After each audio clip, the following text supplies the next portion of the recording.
Hello friends. Welcome to AR Search Box. This is Ashutosh. This is first session of CSS tutorial.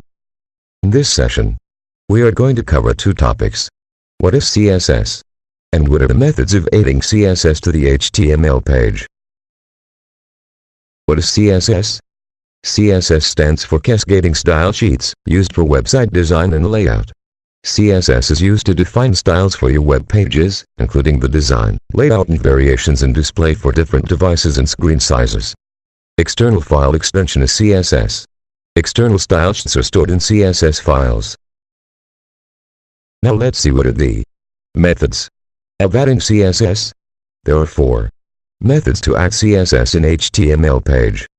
Inline CSS, internal CSS, external CSS, and import CSS. Inline CSS means adding style rules directly in the HTML element. To do this, you simply add a style parameter to the element and enter your style rules as the value.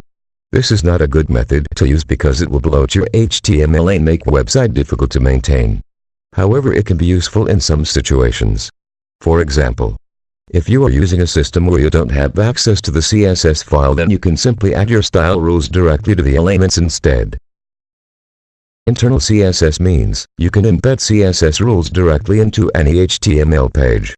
To do this, you need to add the following code to the head of your HTML document. All of your CSS rules go between the style tags. The disadvantage with this approach is the styles will get downloaded every time with a page. This will cause slower browsing experience for the users. However, there are a few advantages. Because the CSS is part of the HTML document, the whole page exists as just one file. This can be useful while creating template or testing the page design. External CSS means style rules are contained in a single text file that is saved with the CSS extension. This is the mostly used method of attaching CSS rules to an HTML document. With this method, all of your style rules are contained in a single text file that is saved with the CSS extension. There are many advantages to linking to an external CSS file. If you need to make a style change across your whole website, then you only need to make the change once in your single CSS file. If you want to completely change the look of your website, you only need to update this one file.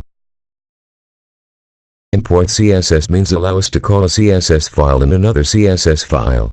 For example, you created a style sheet as style1CSS and linked an HTML page. Then to set rules for header 1, you set rules in separate CSS file as headerstyle.css. Now, to implement header style on HTML page, you do not need to link headerstyle.css file on HTML page, but in main style file style1.css file just import headerstyle.css. In next video we will try to understand the priorities of the methods of adding CSS. If you have any query, then please mention in comments. Thanks for watching.